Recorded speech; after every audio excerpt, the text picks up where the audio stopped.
Food markets only. Meet Susie Smart, she is so bright. On her blackboard you can write. She has a desk, she has a seat. What's your name, my dolly sweet? My name is Susie Smart. She can talk! She can talk, but can she add? 2 plus 2 is 4. Cat, C-A-T. You can spell! Twinkle, twinkle, little star, how You recite! Press the button, she says a dozen things, complete with desk, blackboard, and seat. Susie Smart, sold at food markets only. Good afternoon, cats and kittens, pups and pooches. It's Susie Q96. And I'm here because about 2 or 3 weeks ago, before I threw my temper tantrum, I had said I was going to move my metal detecting show to 1 o'clock. And then people threw a little bit of a fit. Oh, Susie, no, you can't do that. You'll lose all your viewers. Really? All 4 of them? Gee, I've got 6 people in here now. So I'm up by 2 already. So, yeah. I didn't mean to run over Rick G, but usually he's not on that long. He come on about 10:30 this morning. I figured he'd be done. But no, he was not. And I gotta find my notebook. Where's my book of notes? Because 10 people are gonna get entries. And I gotta find the book of notes. I may have to just find a different book right now and find the book of notes later. I'm not organized this morning. Let me see.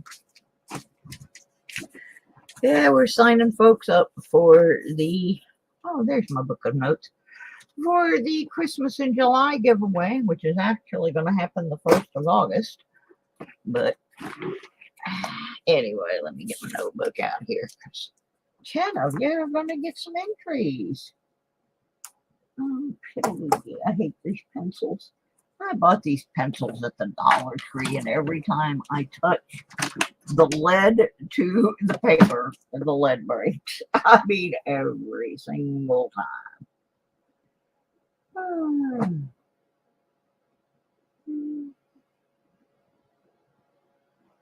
I'll be with you in a minute. 1, 2, 3, 4, 5, 6, 7, 8, 10. All right, let me see who. Now, this is, of course, who is on my screen. My screen is different than your screen. And I cannot count the people who came in before the show started. So, let's see who the first 10 are. And to do that, I'm going to flip over to the YouTube screen instead of the StreamYard screen. So I hope everybody's doing okay today. I was supposed to get my car fixed, but I haven't heard from the young man, and that's probably because the weather looks frightfully nasty outside. And so obviously he's not going to want to be outside working on my car with it being all gross and disgusting. There's my chat. It took it a minute to pop up. Let's get into live chat mode and see who we got. We got James Eller, who is stacking them up. He's got 3 already, and you can only have 4 for this. So he's stacking his up early.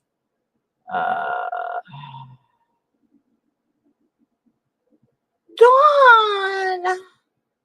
I know, Dawn, you've been so sick. I called you yesterday and left you a message to let me know if you were feeling any better. I'm going to go ahead and put Sandy Johnson in. She was here.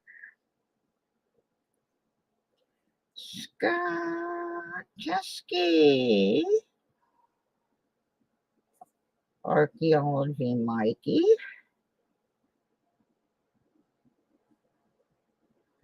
10 spots are filling up fast. Yeah, I gained views by switching times.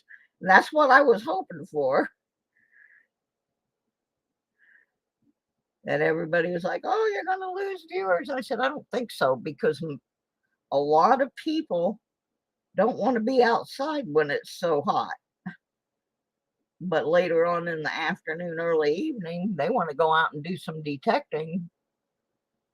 So, and one of those is me. It's too hot right now. But by about 6 o'clock, which is when my show used to be on Wednesdays, then it will be a little bit cooler. And my poor Dawn, she's been so sick. Everybody say prayers for Miss Dawn. She's been having tummy problems ever since we went down to Florida. We had to get her back up here to get her some medicine, just so she could drive back to Texas. She's not been doing too good with that tummy. Yeah, I know the heat probably is not helping one bit, Dawn. The heat always makes me feel a little nauseous anyway, so I know it can't be helping you. But did you get your package yet, Miss Dawn? That'll give you something to do when your package gets there from your big win on last month.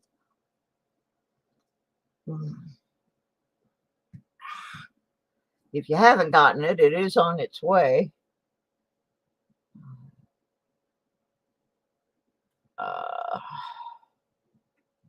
right, we got 3 more spots. I did not post in the headline that I was taking the first 10, but I did post in the description of the video that I was. So those who paid attention are getting in. And oh, good. I'm glad it got there. I had to make a box because I couldn't get that national parks box.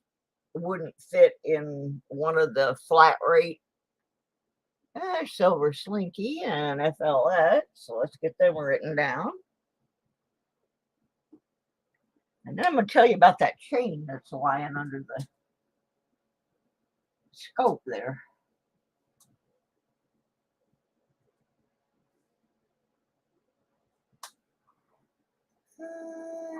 Detectorist.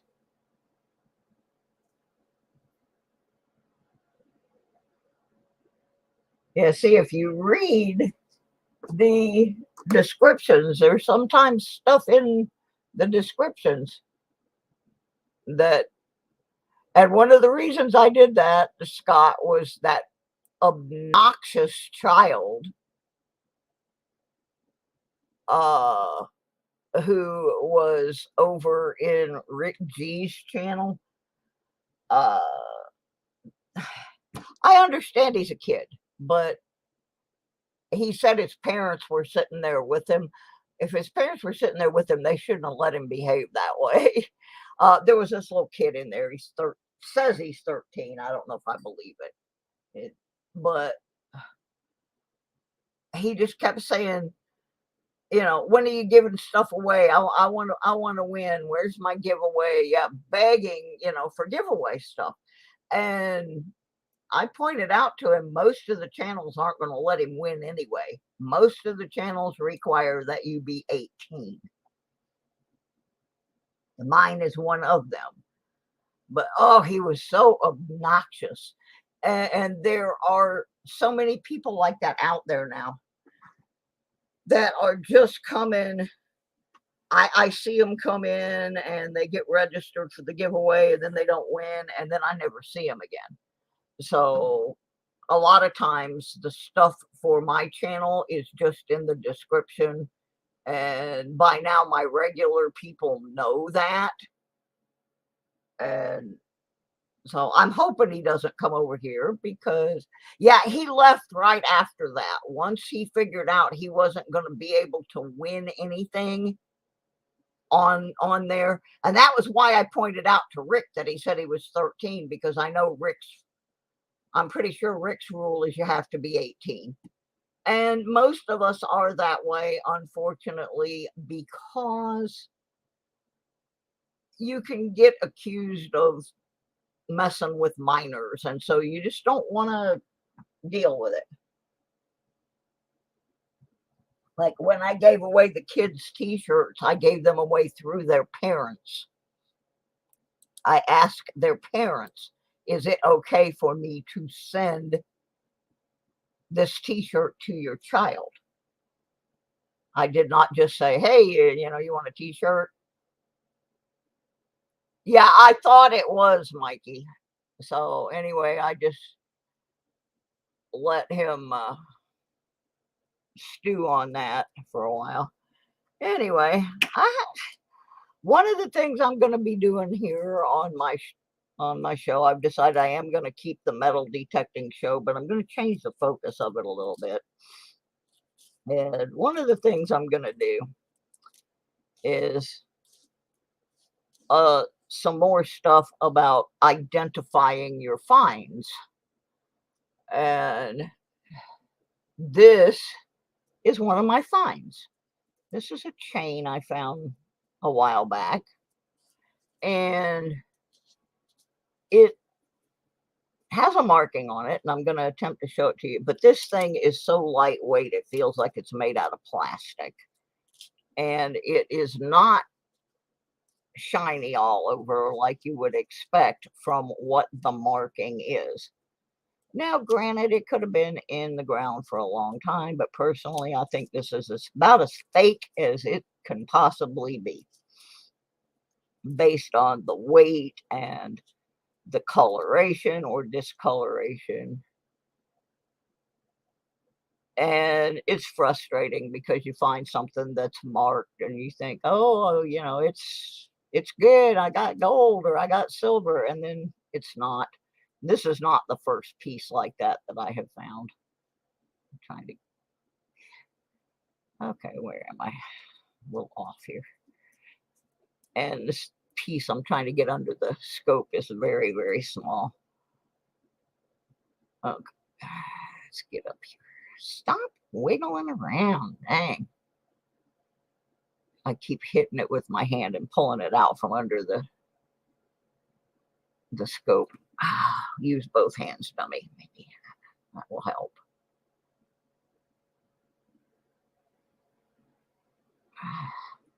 It's so tiny, I can't get it under the scope properly. I had it under there earlier, and I pulled it out to try to clean it so we could see a little better. Let me go back over here.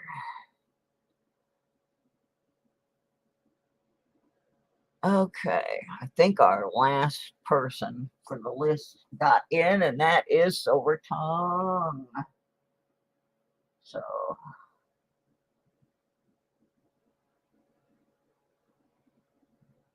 So we filled those 10 spots.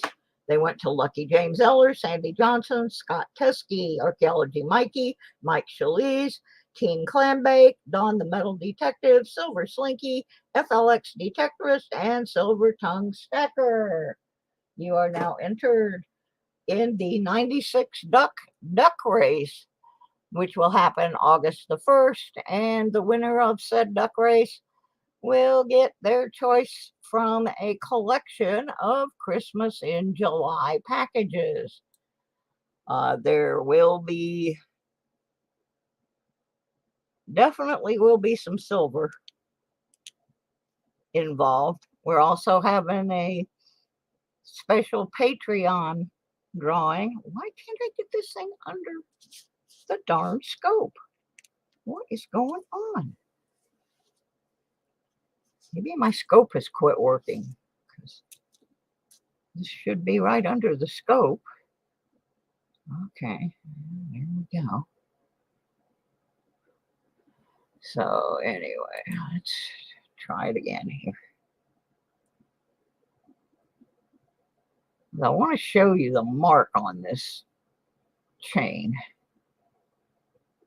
Now, see, this chain looks really funky. It does. It looks nasty. Yeah, well, that's not the problem. I can't even get it under. I couldn't even get it to line up under the scope. It's so small, and I'm trying to move it around. Now, I don't know if you can see the mark on here, but this ugly piece of trash that I dug over here, it says 18K. Now, do I believe this is 18K? Heck no. For a number of reasons.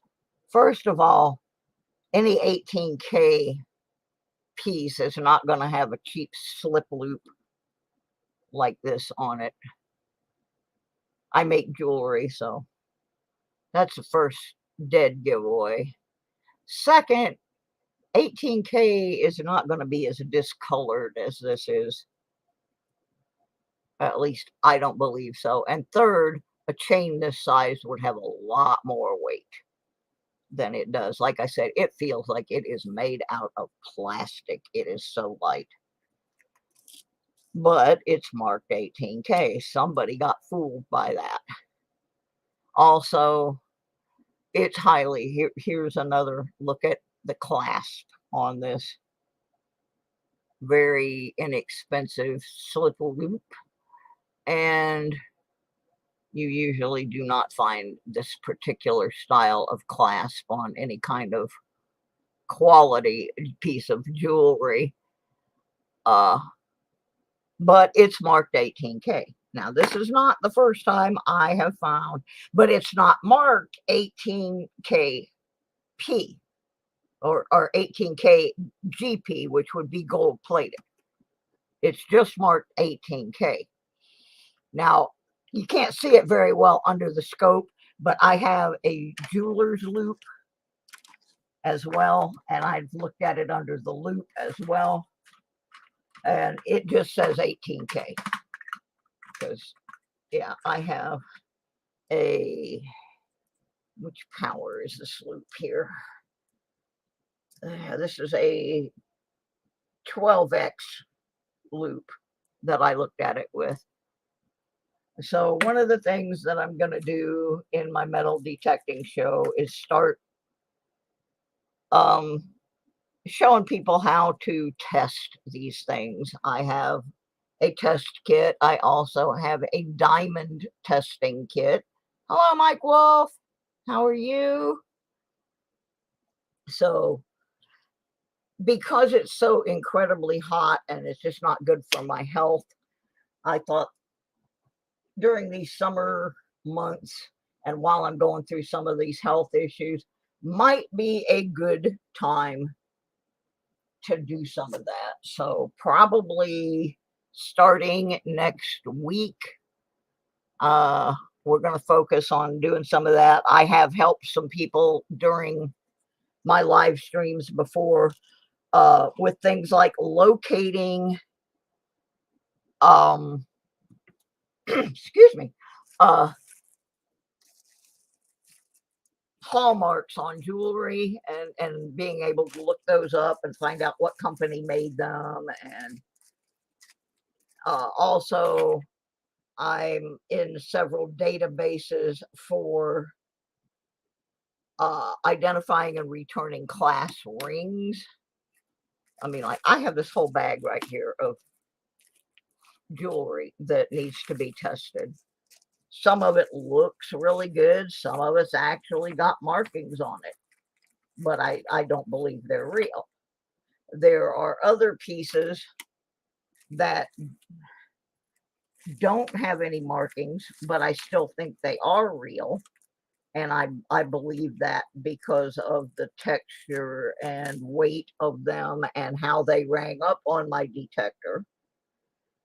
But especially with rings, if someone has worn and worn and worn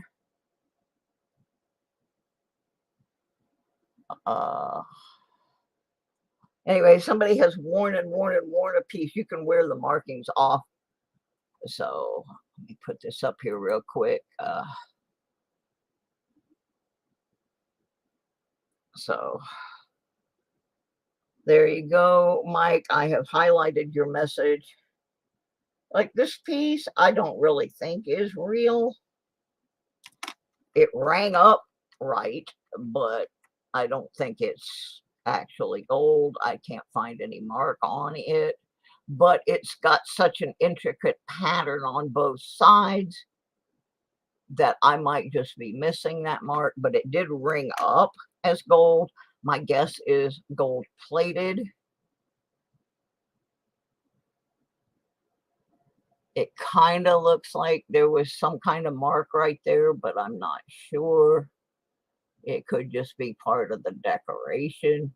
So this is one of those questionables. And I do question the reality of it because of that crappy loop again.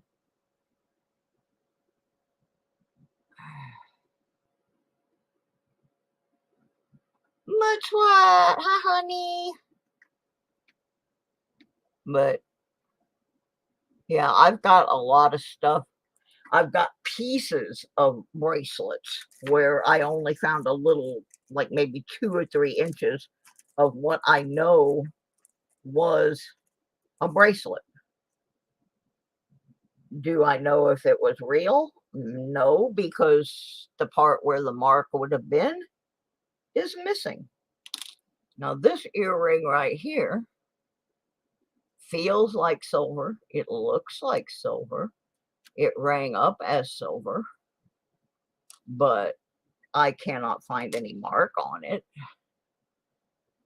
I have searched it pretty well. So you get stuff like this when you're digging. And you hate to just put it aside and, you know, you don't know what to do with it. Is it junk? Is it real? And a lot of people are intimidated by the test kit. I know when I first got the test kit, I was afraid of it. I was afraid I was reading it wrong. And so I would read the results, and then I'd end up taking the item down and having somebody else at the pawn shop or the jewelry store read it a second time. And after a while, I got where, okay, they're telling me the same thing that I concluded from the test, so I must be doing it right. And then I got where I wasn't quite as intimidated by it. But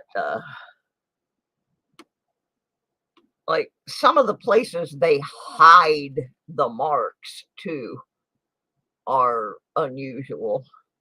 Like on these earrings like this, sometimes that mark will be inside that little clasp right in there.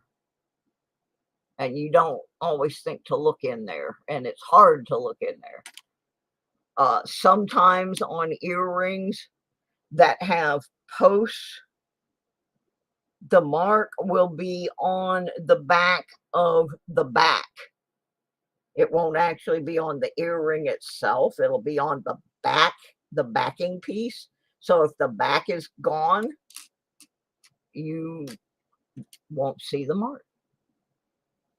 So if these are things that might interest or help you, let me know, because that's kind of the direction I'm going to go with for a little bit. I have to do these things for myself anyway, and I thought it would be nice if I could share some of the knowledge with people, so you don't end up like me with a box full of pieces parts sitting over here, and you don't know. You might have a piece of gold sitting there you don't know you have.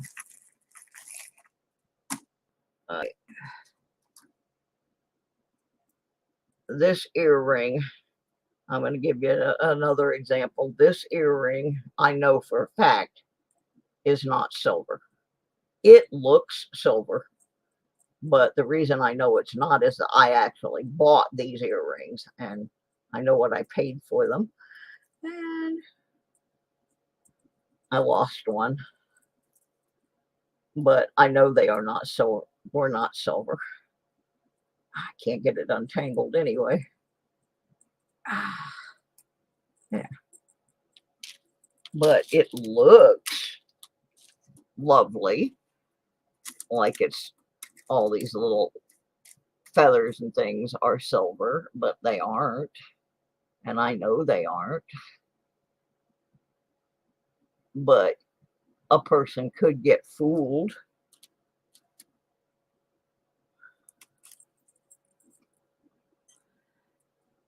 So anyway, this isn't going to be a real long show. I just wanted to try out this time slot. Yeah, well, another one is rust. And if it rings up like copper, it's probably silver plate. Like here's a whole bag full of chain, all kinds of chains in here that I have found that are missing the clasps. And because they are missing the clasp, they are also missing the part of the chain that would probably have the marking on it. So I'm not, I'm going to have to test those in order to know for sure. Then I have another chain in a box somewhere here. It was the first thing that I found that was first chain that I found that was marked 14K, and it was very heavy and it rang up as gold, and I thought, oh my God, I'm rich. And it's not 14K, it is 14K plated, but that's not what it was marked. And I was so excited because I thought, wow, I found something really, really good. And what I found was a really good counterfeit. Yeah, this earring is another example of rang up as gold, but I think it's probably just gold plated. So we're going to break out the test kit probably next week and start checking some of these groovy little items. Yeah, well, I've got a jewelry box that was sent to me full of treasure from spray can coins, and I have taken those items out, and I'm starting to accumulate my detecting finds in it, but only the ones that aren't real. So that's going to be part of this exercise. Is I have boxes and boxes of this stuff that I have to look at them to see if they're marked. Some of them I haven't even looked at to see if they have any marks, but like inside those clasps there, I have found, especially pieces from Italy, I have found where they were marked inside the clasp, inside that, rather than where you think it would be. And also their numbering system is a little different, especially for gold and silver. So found a gold chain, thought it was 18K. Then I took it home, found out it was gold plated. So it went from a $200 necklace to a $250 necklace. That's what happened with this bracelet that I found. There's a big, heavy man's bracelet. It was marked 14 karat, and it weighed a bunch. I had looked it up, and if it had actually been 14 karat gold at the weight that it was, it would have brought me close to $500. But no, it turned out to be gold plated, and it really wasn't worth much. And this is another one of those rang up as silver, but it's not marked as anything that I can find. This one I have turned and looked at on a number of angles. And I do not see any markings anywhere. But yet it rings up. Yeah, see, I had never seen one that was in the little clasp. But then I found one day, and it was Italian, and I looked that company up, and that's where they mark a lot of theirs, because they consider their jewelry to be art, and they didn't want any marking showing on their art. Now, usually if they are textured, this is another little hint, if they are textured on the back or the inside, like this is, a lot of times that is an indicator that it is just costume. Although there are some certain costume makers that their jewelry has some pretty good value. There's a video that got posted yesterday by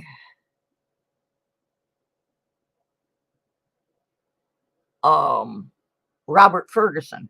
Found this ring on the beach a couple days ago. It's really artsy, supposed to be like Star Trek alien sort of thing. And it's stainless steel. It's not a precious metal, but it did have a maker's mark on it, and we looked it up, and that ring sells for $70 to $80. So even though it's not a ring made of precious metal, it has some significant value to it. So he scored on that one. Yeah, I know a metal detector is not an indicator per se, but it's a pretty good bet if it rings up as copper, it's not going to be gold. I mean, there could be gold down there in that hole, but in general, if it's ringing up as copper, it's going to be a plated ring.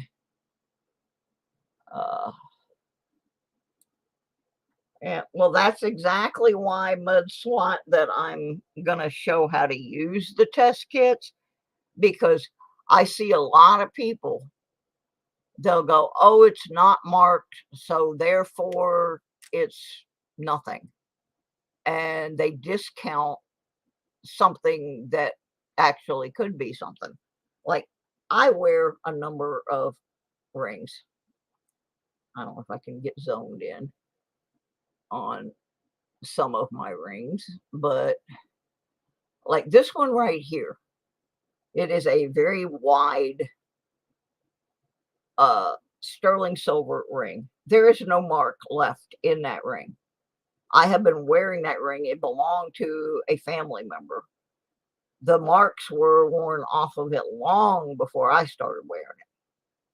The one below it, however, I've only been wearing for 2 years. It does have marks in it, and those marks are accurate. But the one above it, there's no mark in there, but it is 925 sterling. The marks have just worn off after that ring has been worn for close to 50 years by different people in my family. So you cannot discount a piece simply because it has no mark. You also cannot count a piece simply because it does. Because a couple of years ago, a company from China called Wish was selling what they said were sterling silver rings for $1 or less. And for giggles, I ordered 3 or 4 of them. And there were a couple in there. First thing, if it sticks to a magnet, it's not sterling. So, but they flooded the market, and they also flooded the market with fake walkers and peace dollars. And they gotten some serious grief for that, and they quit sending those over. But those were turning up at flea markets and pawn shops, and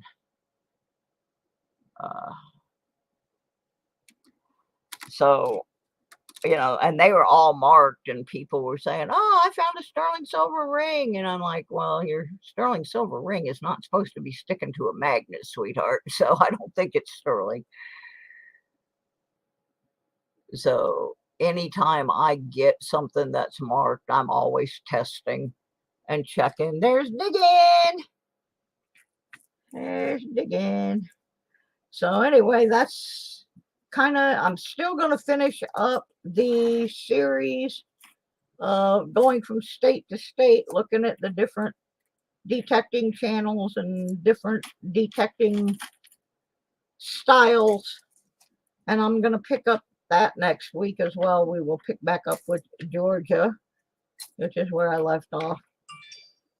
I had to decide what I was going to do with the metal detecting channel. And so that's what I've decided I'm going to do with it for now. It is just the temperatures here are unbearable to go detecting in until later in the evening. And since my show was on at 6, that precluded me from waiting until it got cooler outside to go. So I'm going to probably stay in this time slot through the summer and also focus more on some of the other aspects of detecting. And of course, I know at some point we're going to find a coin that we're going to end up in the big argument about to clean or not to clean. I get a lot of crap on that one. But yeah, we're gonna go there, and I'm gonna try to get a couple of guests to come and take each side of that argument. And we will see how much fur flies. So anyway, I ended up with 12 people, and the last 2 times I did this show in the 6 o'clock time slot on Wednesday, I only had like 4 and 5 people. Cleaned the soda and gum. Yeah, I get a lot of those. In fact, I have a little jar up here. I'm just going to dump a few of these out. These are detected coins. Now, when you detect coins, you get some real cruddy stuff.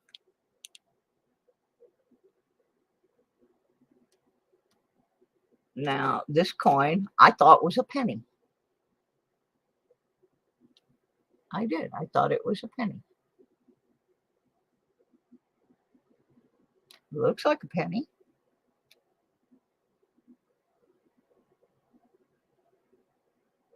It does. It looks like a penny. But when you're out in the field, you don't know what that is.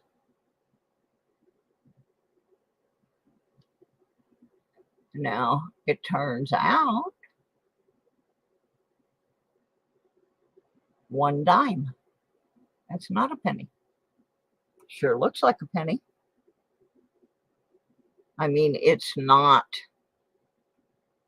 a collectible coin. Well, yeah, Mikey, I'm with you on that. But how you gonna, if you got a coin that is this nasty and you can't tell what it is, how are you gonna know it's a gold coin?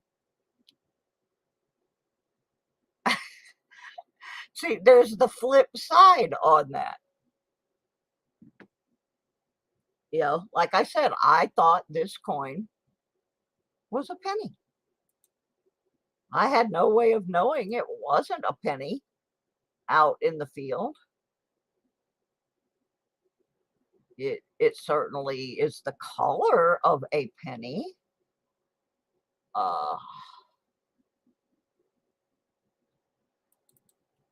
But it's not a penny. It's a dime. What do you think, Sheldon? You tell me. Or not. I was going to ask Sheldon Cooper, but he doesn't want to talk to us today, I guess. Oh, well, it's all right. I got broken things all over my screen here. But yeah, you just don't, you know, I have found some coins that are just horrible. This is just a few that I just dumped out of a jar sitting here on my desk. What is that? Out in the field, you don't know. Now, I can tell under the scope it's New Mexico, but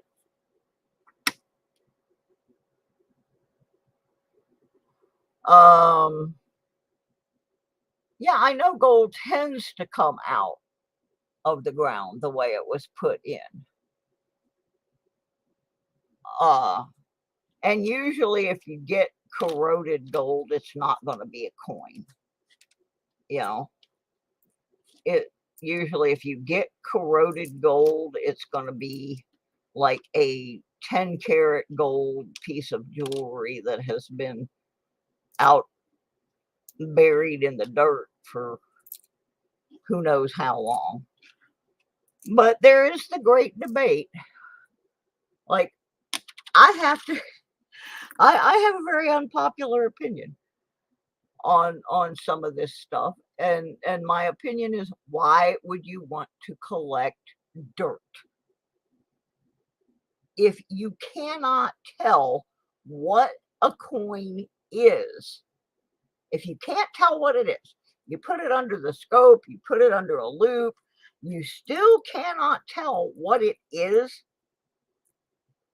how much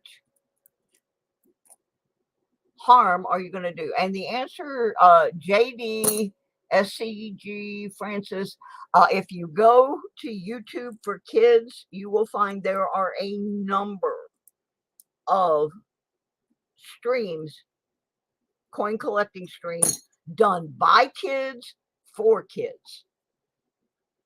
Where the problem comes in is when you get the kids in with the adults, because some adults have no filters. I do have a couple of kids that watch my channel, but they watch with their parents. And they do not, for the most part, come in under their own account. If they do, I always send a private message on the back side to find out if the parent is there with them. And those are mostly in my detecting channel. I do have 4 or 5 kids. I used to have some kids in the coin collecting group, but I advised their parents about channels that are dedicated for kids, and they have moved their kids over to those for the most part, because like I said, you just, adults have no filters, you know, and trolls have no filters, and I don't want kids coming into my channel and being exposed to some idiot posting links to Russian porn or something like that. It makes me uncomfortable. Children shouldn't have to be dealing with that.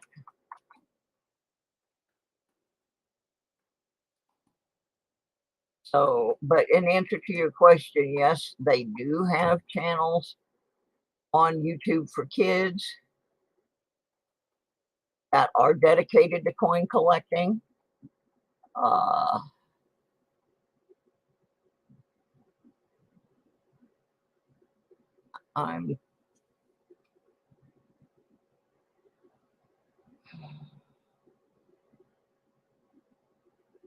In fact, they have over at the U.S. Mint, they have videos called in a section called U.S. Mint for Kids. And it has videos that some of us adults could probably use. How coins are made, the history of coins, coins that have gone to outer space.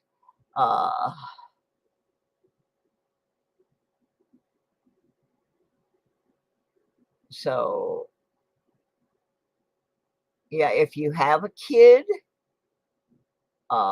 and you want them to be able to get involved, go to YouTube for Kids.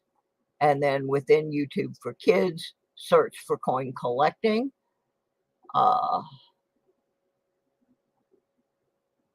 And you should be able to find any number of appropriate channels.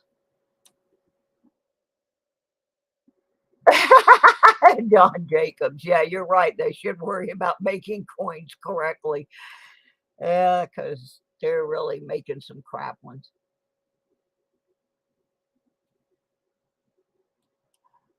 You know, Mike Wolf, you were talking about buying a cheap Harbor Freight metal detector. Well, I'm going to tell you something. My first gold ring I found with a bounty hunter gold digger. That was a $49 metal detector. $49. And I found gold with it the second time I went out. A lot of it more is your location than the expense of your detector. You can get started with something that cheap. I had no pinpointer. The bounty hunter gold digger has no VDI numbers. It just has a little arrow gauge thing, and basically if it makes noise, I dug it. And the very first time I took it out, I found a bunch of clad and stuff behind my apartment. And the second time I took it out, I went to a park and I found a wonderful gold ring with it. Another example of a ring that was not marked. And I initially poo-pooed that ring as being fake, but the more I looked at it, it looked right, it felt right, it was very old, and it was 14 karat gold when it tested, but it was so old that the mark had worn off of it. And I found it rang up like a nickel, but it was almost 10 inches down. It was way down in the ground. And I found it with a $40 detector. So, you know, you start with what you can afford. And I always tell people, don't go out and buy the most expensive detector if you are not 100% sure that it's going to be a hobby that you're going to want to stick with. Because so many people go out, they tie up a bunch of money in it, and then they're disappointed because they don't run right out and find 27 gold rings right off the bat. You know, because that's the way some of the videos make it look. Like, oh, you're just going to run right out and you're going to get rich. And that's not the reality of it. Now, here's a ring right here. I don't know if the marking still shows in this ring or not. I just recently quit wearing this one because my fingers were swollen and I took it off at the hospital and could not get it back on. But you can see it is marked 925, but you can also see that the markings are starting to wear away. If I could hold on to it. I have arthritis really bad. It's hard to get it turned up here, but you can see those markings are not particularly crisp anymore. And they are starting to slowly wear off this ring. And that could be because I got this ring back in the 1960s. And I wore it up until a couple of months ago when I had that brain biopsy. And then I have these pieces of jewelry here. These are marked, but I still question this one in particular because of this area right here. See that? That doesn't look right to me. Now, I purchased this. It is marked sterling. But is it sterling?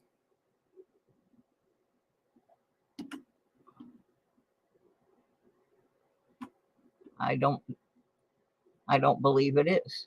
I believe it's silver plated. Because it's got a number of these areas and they do not clean up.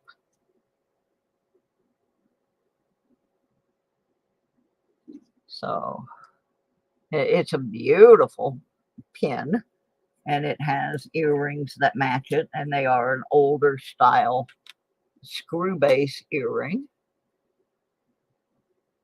They're absolutely gorgeous. They are also marked sterling somewhere on them. There it is. But they have that same odd mottled look about them. So this set I've got to take to a jeweler. I don't trust my testing on it. But yeah, you find all kinds of things. Like I have these 3 pieces here. 2 of them I found on the same day. And the third one I found a different day at a different location. But they look really nice. But they're not. None of them, well, actually, yeah. None of them are actually gold. This is the back side of what used to be a pendant. You can see at the top when I flip it over where the loop broke off of it. Right there.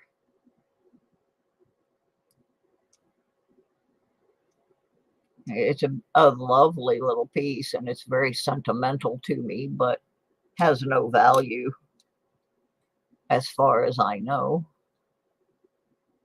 unless there was a mark on that little loop.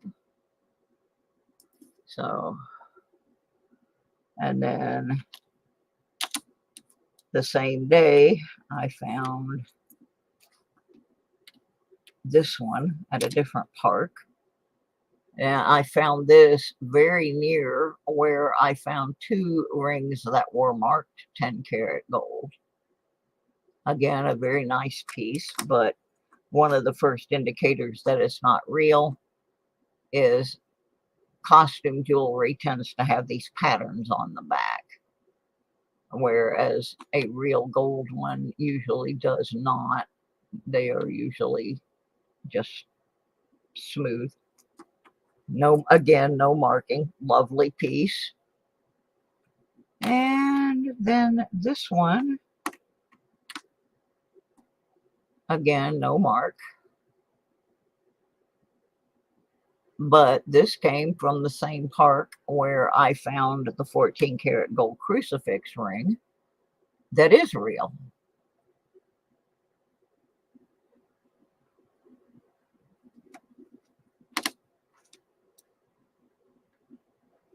This one I have searched and searched. Again, no mark, and the discoloration right up here is a good clue. that it's just plated. Again, though, a lovely little angel. I think it's very interesting that the angel has a belly button with a stone in it. But then again, I also think it's very interesting that if Adam and Eve were the first people on Earth, why do they always seem to be depicted in pictures with belly buttons? A belly button is where an umbilical cord attaches. And if God created them and no one actually gave birth to them, why would they have a belly button for an umbilical cord to be attached? So you can think on that one for a while. But anyway, oh, and then I also found this one, which I knew was not real, but again, an interesting piece because I'm a former racer. And it came out of the ground just as clean as it can be. So anyway, if those are things that you think you would be interested in learning about the testing process and how to read the marks on your finds, and that doesn't just go for jewelry, it goes for relics as well. I think we're going to do a little bit of that over the next few weeks. And of course, we are going to be signing more people up for the 2 giveaways that are happening August 1st. The first giveaway is the Christmas in July. And the second one is for our Patreon sponsors. We have 5 now. You can actually sponsor this channel for as little as $2.96 a month, which is basically give up a candy bar or a cup of coffee. And it helps me get things to give away on the channel, especially now since we have lost, thanks to some people, we have lost one of our main sources. Somebody complained that I was using Patreon money to donate to another channel, and yes, I was, because I would donate $20, which was donated all by one Patreon sponsor. And in return, even if I didn't get anything from my rolls, I would get 16 or more coins back from that channel, from their consolation prizes. And most of those coins ended up over here in my bin full of giveaway prizes. Well, that person has now stopped doing their broadcasts because he's just having some problems right now. And he asked people to not do some things, and they did them anyway. And he just said, that's it, I'm done. On the same day that I threw my little fit, can I post Michael Kittle Rare Coins 5K giveaway video? Absolutely. I am a major supporter of Michael Kittle. If you want a good, honest channel, there's one right there. I watch his coin club meetings. Yes, you absolutely may do that. I have no problem with posting Michael's giveaway. Michael does a lot for the coin community, and he has been very helpful to me when I have had questions I cannot answer. Yeah, no problem. But anyway, another thing that we're going to talk about on the metal detecting channel is permits. Do you need one? Do you not need one? Where do you need one? Because the answer to those questions is maybe, and probably. I have a folder up here that is nothing but metal detecting permits for different parts of the state. The states. I have one for New York City. It's expired. I got to renew it. I have several for places in different parts of Florida. And when I went down there recently, I thought I was going to have to renew them, and several of them turned out to be lifetime permits. So I don't have to renew them, which is wonderful. They just want to know who's out there digging. So if they find holes, they have an idea who to look at. But some places the permitting is better than others. Some places the permitting is really ambiguous and very hard to get. But I'm gonna share some of the experiences in different states where I have personally detected, and tell you about some of the things you can expect when you try to get a permit, and how some places, even if you have a permit, you may still get harassed by a park ranger who does not know about permits or understand the permits. And we're going to address that because I had Fred not too long ago. It was totally within his rights to be detecting where he was. He had all the proper paperwork, and he was doing nothing wrong, and ran into a beach patrol who basically threatened to have him arrested. And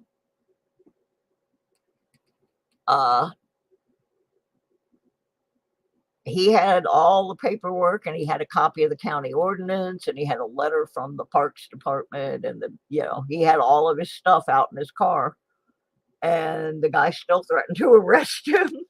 And he said, okay, fine. He says, would you mind walking to my car with me? I'd like to show you something. And the guy said, yeah, I'll escort you off the beach. And so when he walked out to the car, the guy showed him all the paperwork, and this beach patrol guy was highly embarrassed and had to admit that he was wrong.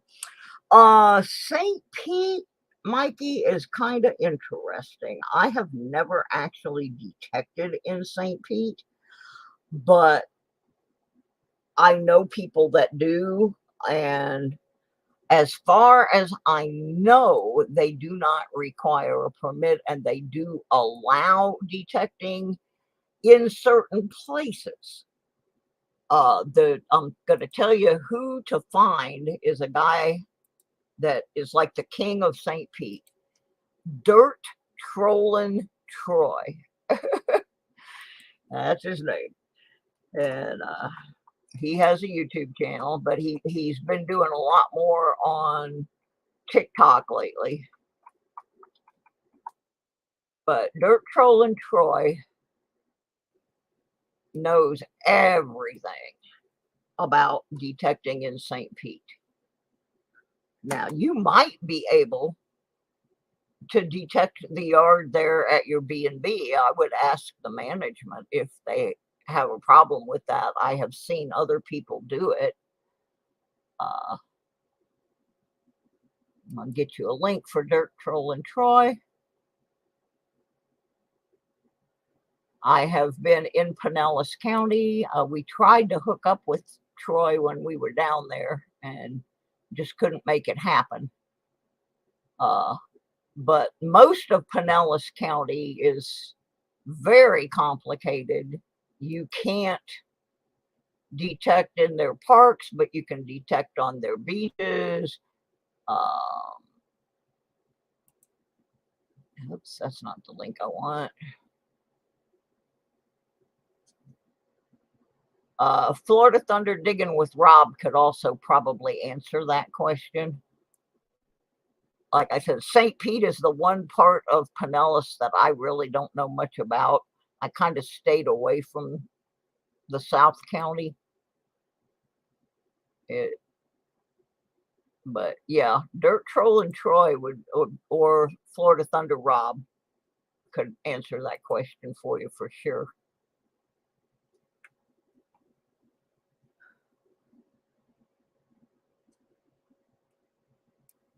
But if it's a beach, Mikey, Pinellas County beaches are okay. Unless they are posted to be a private beach. If it's not posted as being a private beach, you can detect on any beach in Pinellas County. So you should not have a problem there.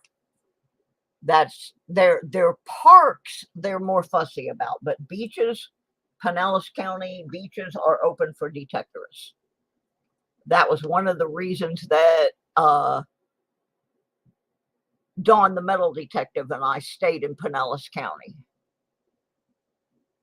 Yeah, there's a lot of those little small ones. I did a little tiny one down by Indian Rocks. That, I mean, it was tiny little beach. I found a few things. It was okay. But yeah, if it's down by the bridge, it's probably open game. I would say 99.999% of the beaches down there. There's very few private beaches in Pinellas, except ones that are affiliated with some of the hotels. But most of the beaches in Pinellas are not owned by the hotels. They are our county property. And I worked in coastal management for Pinellas County for several years, and I can't really think of any beach along that side that would be off limits to you. So, I mean, you might want to double check it with Rob or Troy, but I'd say if you stay on that beach area, you're good.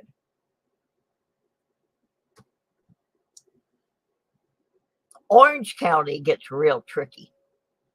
And we're going to do a whole show on Orange County and Orlando, because you can get yourself in some big trouble if you don't know where you're going over there.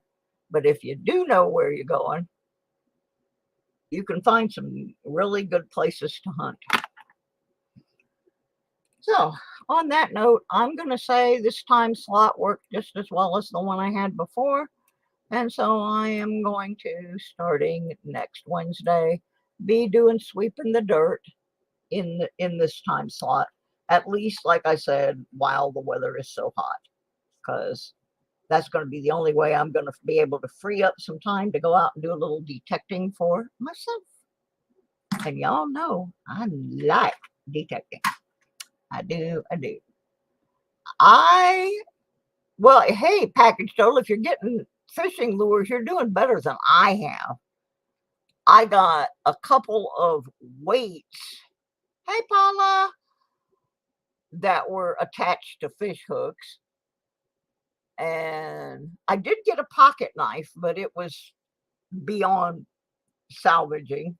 I've only magnet fished maybe a couple of times, but I will give you a little hint that I use my magnet for. My magnet's not particularly powerful.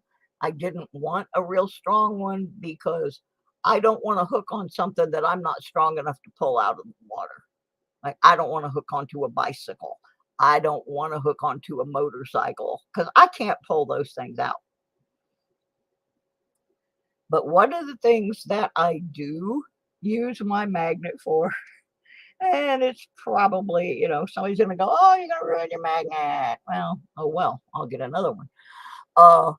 If I go somewhere to metal detect and I see that it has a lot of junk on the ground, I will drag a grid. I will grid off an area and drag my magnet and pick up nails and screws and anything that will stick to it and get that off the surface before I start metal detecting.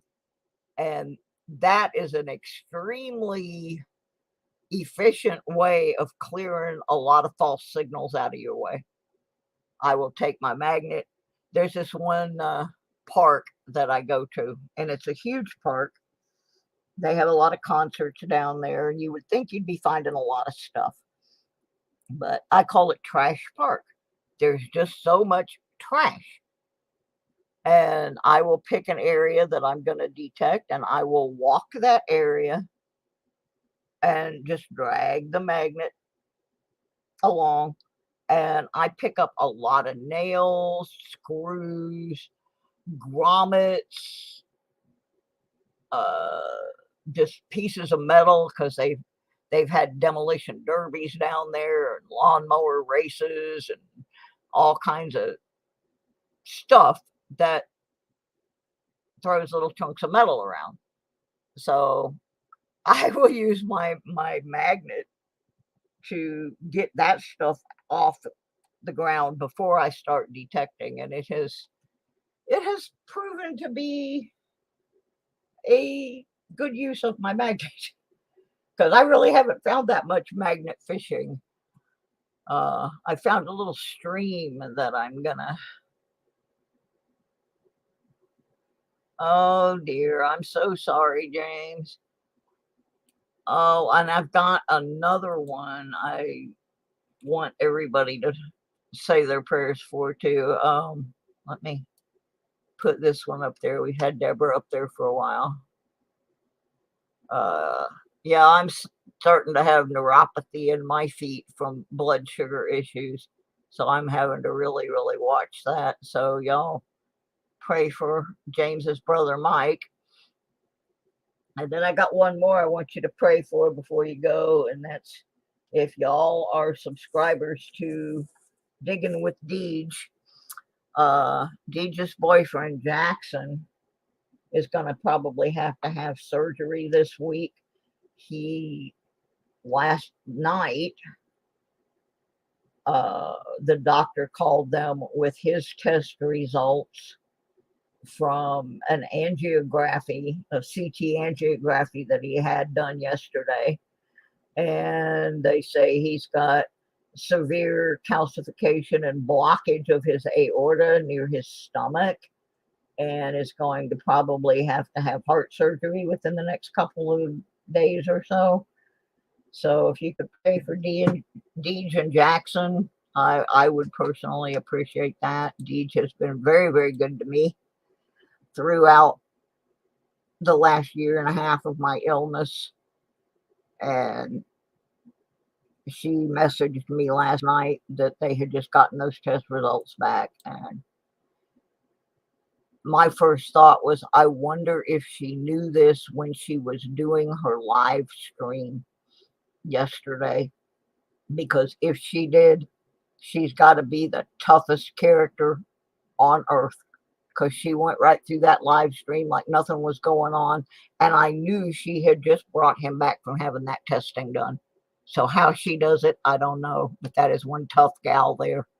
And y'all need to pray for Deej and Jackson right now. And so anyway, I'm going to run because I got a nurse that's going to be here at 2:30. I have a lot of nursing staff that comes in and out of my apartment. I need to watch the end of Rick's stream. Is it already over, or is he still streaming? Because I'm getting ready to get off here right now. All right. Anyway, that's what's happening. I did not mean to stream over Rick, but normally he doesn't run this late. He got way behind today on his box search. And I had said 2 or 3 weeks ago that I was going to try this time slot. Yeah, and normally we wouldn't have a bazillion people. Oh, they're about to raid me? Well, then I guess I better stay. So there's something to read. That was a spoiler alert that I appreciate. Oh, we will just stay here then for a minute or two, and we'll talk about some more stuff. We'll talk about the Christmas in July, and we'll do that since they're all coming over here. Thank you, Scott. That would have been really embarrassing. Oh, thank you, Scott. All right. So let's find something else metal detecting related to talk about, or coins, or where's that jar I had with the funky stuff in it? These funky coins. Yeah, we can talk about funky coins some more. Yeah, there's a whole bunch of them. That's all metal detecting crud right there. And I've got a whole nother jar. This is the new jar. I don't know what that is, but it's got a big globulation of something on it right there. See, I don't have a problem cleaning stuff like that. I just don't. For one thing, I can tell it's a zinc-in just by the feel of it. And so it's, it's nasty. It's a 1999 crud box. I have no problem cleaning this kind of coin. I mean, nobody's actually really going to be collecting this crap. Would I have a problem cleaning a real? Hell yes. But I'd have to be able to tell it was a real.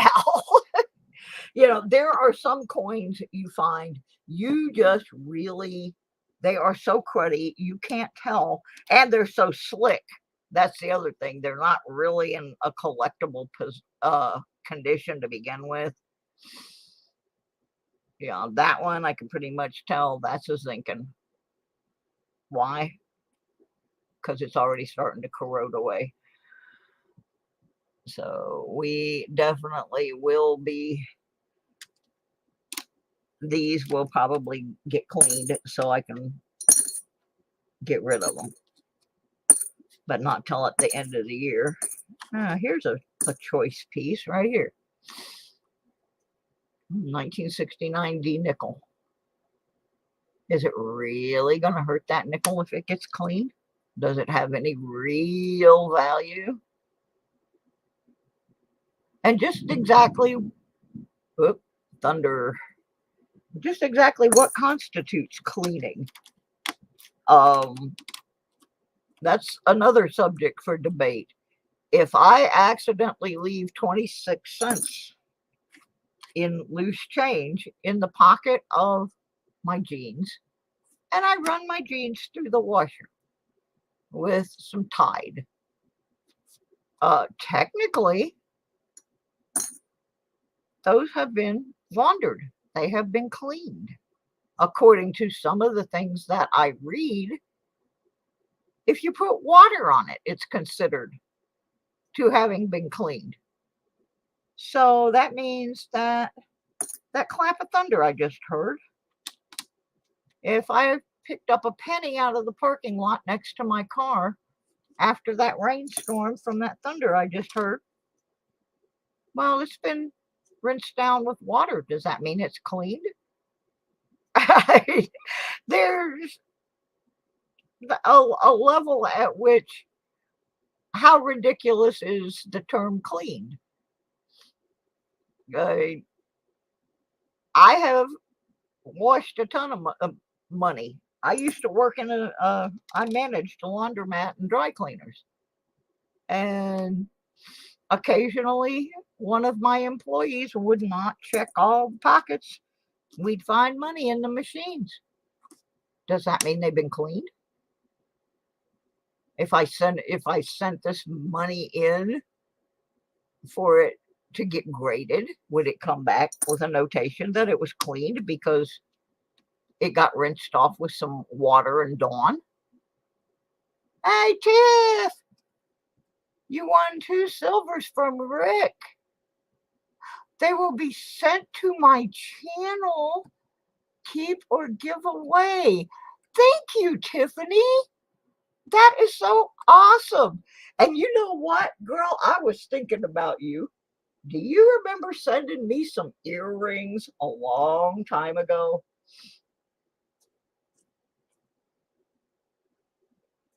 Where's the box? Where's the box? Where is it? I just had it.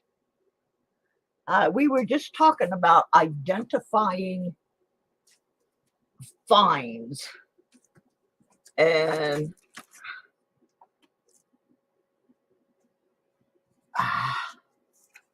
long time ago, I got these earrings as a gift, and I still have them. And these are a perfect example of some absolutely beautiful vintage sterling silver filigree earrings. Aren't they beautiful? Let me get this up here a little better. Where's my earrings? I just found the box that they were in.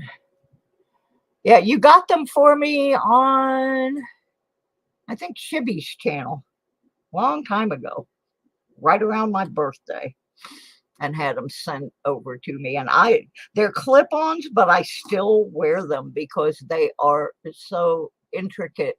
Look how tiny this filigree is on the back. These are a real good example of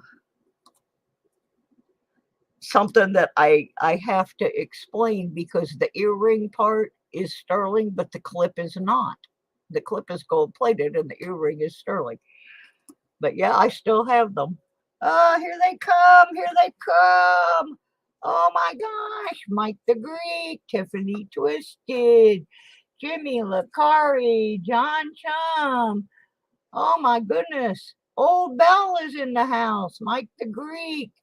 Thank you guys so much for coming over. I was just about to sign off, and then I was told you better not, because you're about to get a raid, girl.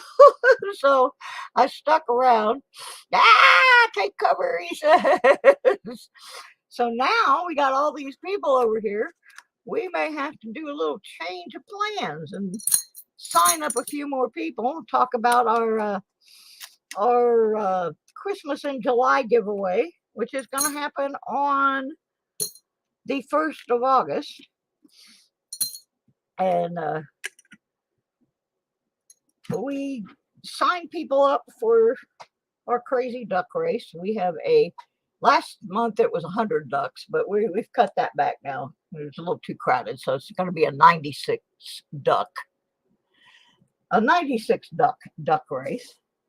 And all through the month, we have different ways of qualifying people to get a duck in the race. Now, on this one, we're doing it a little bit different. Normally, you would get to see what the prize packages are, but since it's Christmas in July, the winner of the duck race is going to get to pick from a selection of packages, and whatever they pick is what they win. And there will be at least one package, possibly more, that do contain some silver. So we sign people up to get in the duck race. And we also have a separate contest that is especially for our Patreon sponsors. Now, I have a Patreon level set for $2.96. It's the Poorer Than Dirt group. And so for a $2.96 donation to the channel, you have a chance to win that Patreon giveaway, which is, you have much better odds in that, because right now I only have 5 patrons. If I get up to 20, I'm going to also throw a 1942 Walker into that group. So I just started up my Nightbot. If you are interested in getting a duck in the duck race, make sure you post something here in the live stream.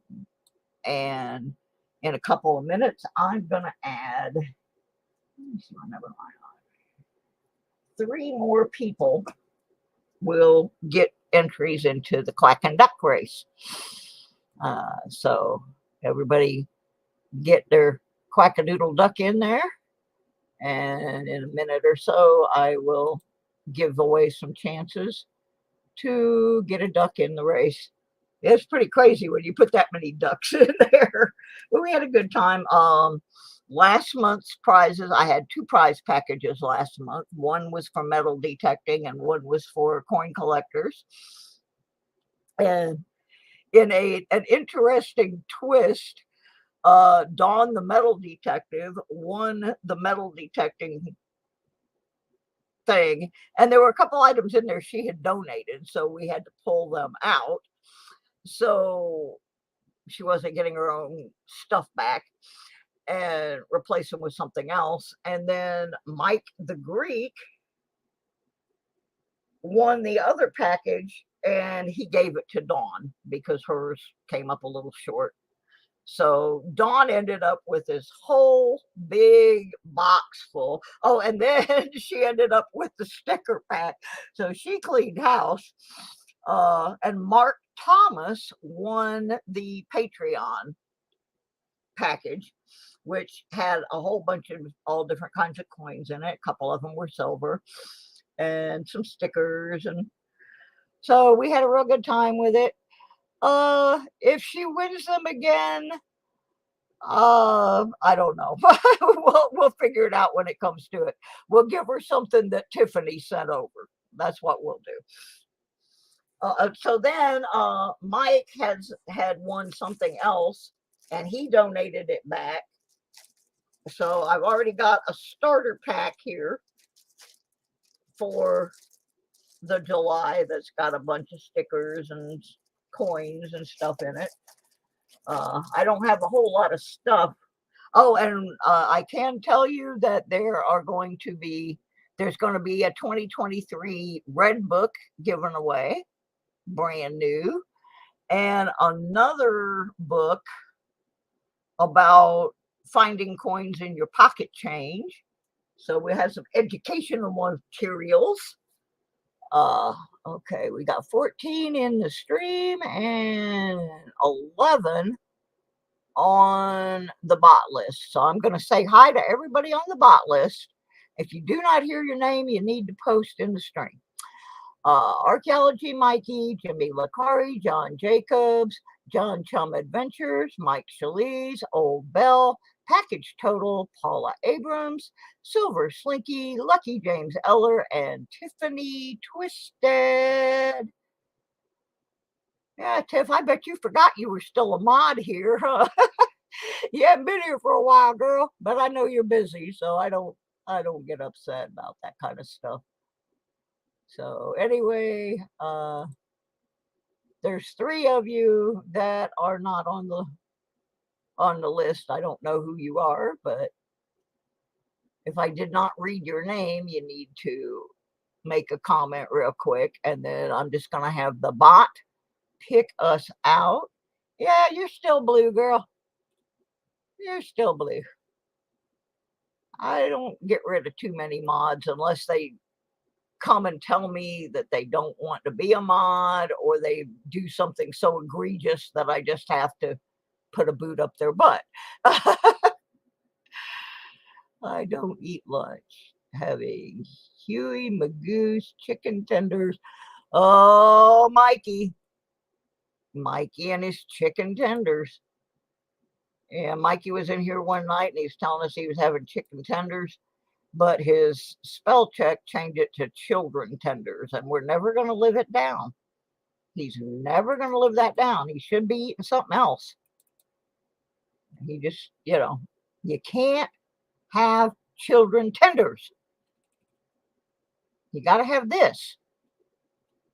I don't know why. Something has gone whack-a-doodle-doo here in my channel. It's not letting me do my sound effects today. I don't know What's going on? I usually have sound effects.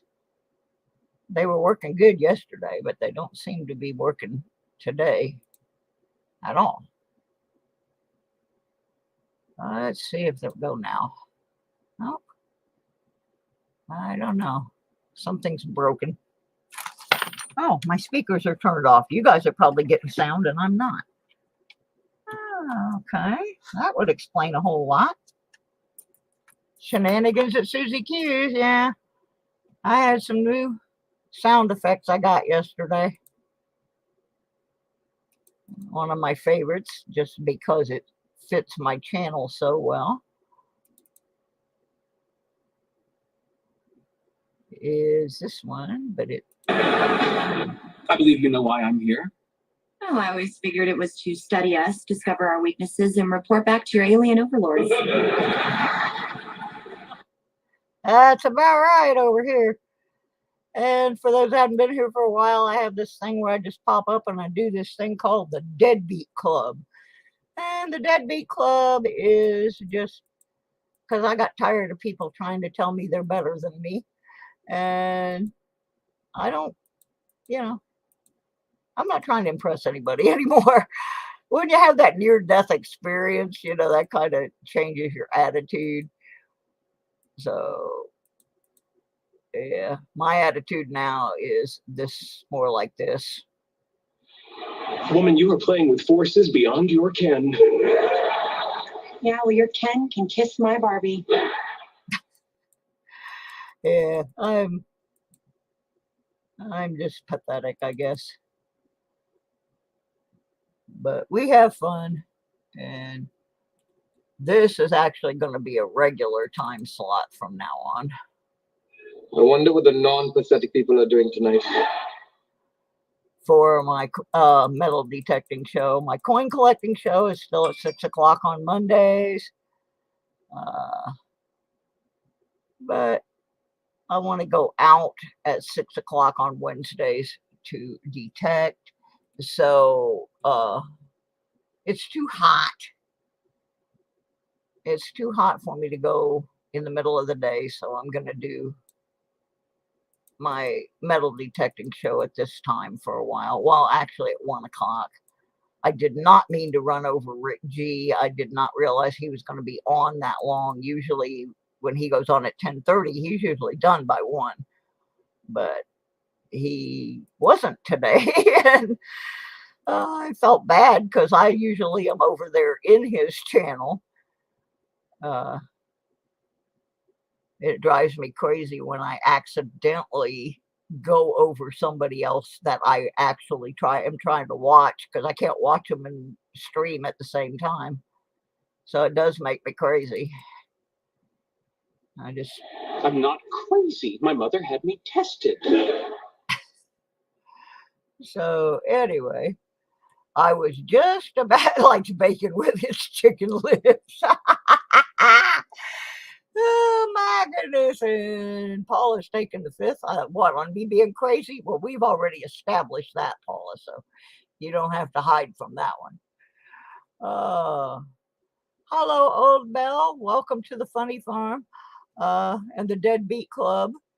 I'm doing a lot of things where I just pop up, and that is because I was recently diagnosed with this strange autoimmune disorder that they don't really know very much about. I've got a whole bunch of them, but this new one is called IgG4, and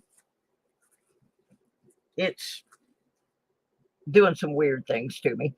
So I've been having a lot of nursing staff coming in and out, doing blood work and doing different testing and that kind of thing. And because of that, I can't always keep a regular broadcast schedule. So I just pop up when I have a time when nobody's going to be coming in, poking and sticking bandages on me and running EKGs and all kinds of weird crap.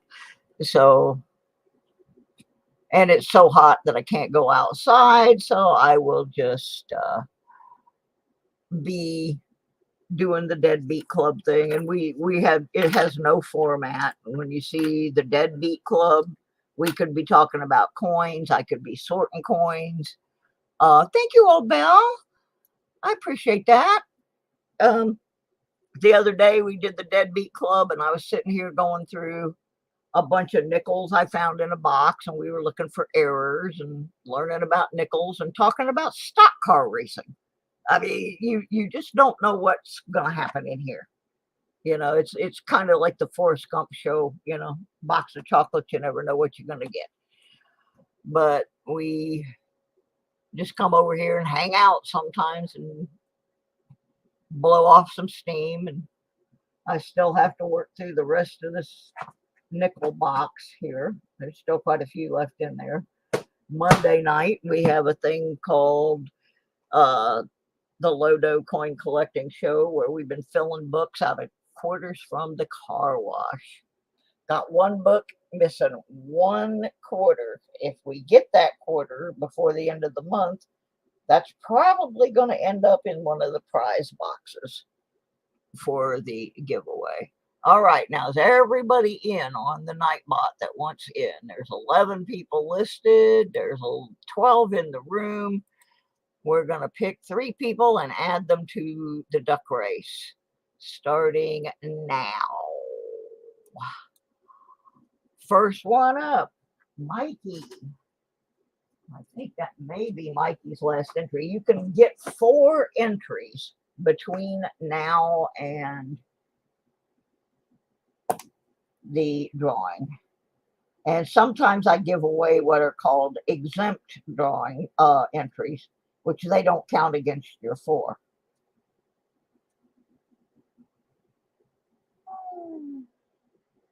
But I think Mikey's still good. All right, let's see who else is going to get a duck. I finally picked the right Mikey. Oh, did I really? Yay, Mikey. Next to get a duck in the race is John Jacobs.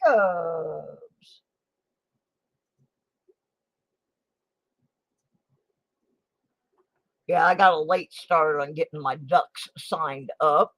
So, Bacon Boy. Next one, John Chum Adventures, one of our newbies. John is going to get a duck in the race. Now, I will tell you, you don't have to be here for the giveaway, but because it involves picking a box, you probably would want to be here. Because if you are not here, I'm going to let somebody else pick the box, like probably my cat. And he's probably going to only want to pick one that smells like catnip or food. So you might not get the best prize if you leave it to M3. So I'm going to encourage you to be in the stream for the giveaway. But actually, if you're not, I will have, the boxes will have numbers, and I will roll the dice, and you're going to get whatever number comes up. M3 is just fine, Tiff. He is ordinary as ever. He's, you know, he's a cat. Oh, come on. Everybody loves lol cats. They're cute and they can't spell because they're cats. I trusted you with my email address, and you betrayed that trust by sending me internet banality. Strike 1. Alrighty. Well, enough of that. I think I'm going to pick a couple more since I have a lot of people that haven't been here for a while. And I have some new people. So let me pick a couple more to get ducks in there. I got plenty of room. Oh, Russian Blues are beautiful cats. Team Clambake. You're in. You got a duck. Let's see who else we can get signed up here. Mike's over there trying to bribe the bot with cheeseburgers. You really think it's going to help, Mike? Do you? You really think that's going to work? Well, it works for Mikey.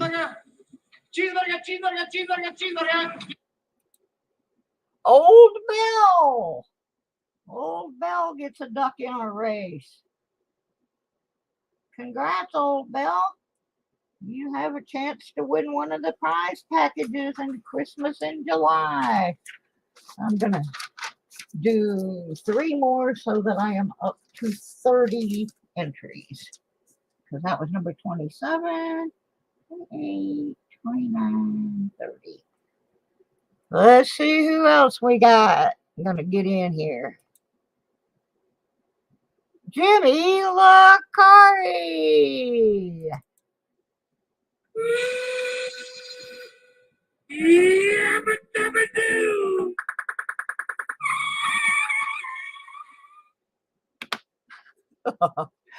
Mike Catnip would probably be a better choice. Rick. Oh, y'all are so funny. All right, I got 2 more spots here. Let's see. This can get addicting, you know. Package total. Package total. That's a good name to have on a contest where you're winning packages. Yeah, it is. I hadn't thought about that. All right, 1 more. Last one. Oh, there's Mud SWAT. Hey, Mud. What's happening? Silver Tongue Stacker gets the last spot for this giveaway. But pretty much every time I come on, I sign some people up. So make sure you got your notifications set. Because like I said, I'm just popping in and out. Don't applaud, Red. Just throw money. Yeah, that's us. We's the poor folks. All right. So we got some folks signed up today for the duck race. If you want to make a $2.96 a month donation through our Patreon account, you can also get in on that separate drawing just for the Patreon folks. And it helps me get some things to give away and helps me mail them out because I'm an old lady on Social Insecurity, and that's why I said, you know, just throw money, folks. I'm not begging, but I'm not monetized either, so you know, I just try to be able to provide some fun and not a lot of pressure, you know, just having a party, sort of. Wait a minute, there's no birthday party for me here. Somebody let Spicoli in. Oh my goodness. We got all kinds of crazy characters that show up in here. I keep getting more and more of them. Sometimes they're offensive. Well, excuse me! I don't mean to be offensive. But sometimes I am. Entertainment at work. Here you go. Alrighty, so I have to go because I got a nurse that's going to be coming after me here in just a few minutes. They want me to take I have to take a COVID test before I go in for a procedure. And I don't mind because the building I live in, some of the people aren't too conscientious. We'll just put it that way. When you live around old people, you know, we're weird. You know, we are weird. So anyway, like I said, if you'd hit the notification bell, make sure you're set so that you'll know when I come back on. You'll have more opportunities to get signed up in the duck race and get to see some of the crazier stuff that we do. I really appreciated that raid. That was absolutely awesome. Thank you, everybody that came over from Rick G's channel. I love Rick. I watch Rick as often as I can. And I also watch Michael Kittle a lot. I watch AAPs. I watch a lot of people. I watch Handy Andy, but Andy's taking a hiatus right now. I watch a lot of different channels. I watch a lot of metal detecting channels. Oh, and I want to throw this one out for those of you who watch Hunter GT. His new video will break your heart. His health issues have become such that he is going to have to give up metal detecting, and that's like saying God's going to give up religion. It's just devastating. So y'all go show him some love too. It's terrible. He's got just going in for his 10th surgery. It's just, yeah. So go show him some love by watching his latest video and leaving him a comment. And I will see y'all later on. I hate that I gotta go. And this is, you know, it is what it is. But my attitude lately is just, you know, it's always something. It all goes to show you that it's always something. And on that note, bye everybody. Thank you so much for being here. You guys are awesome. We'll see you later. Much love to all. Bye.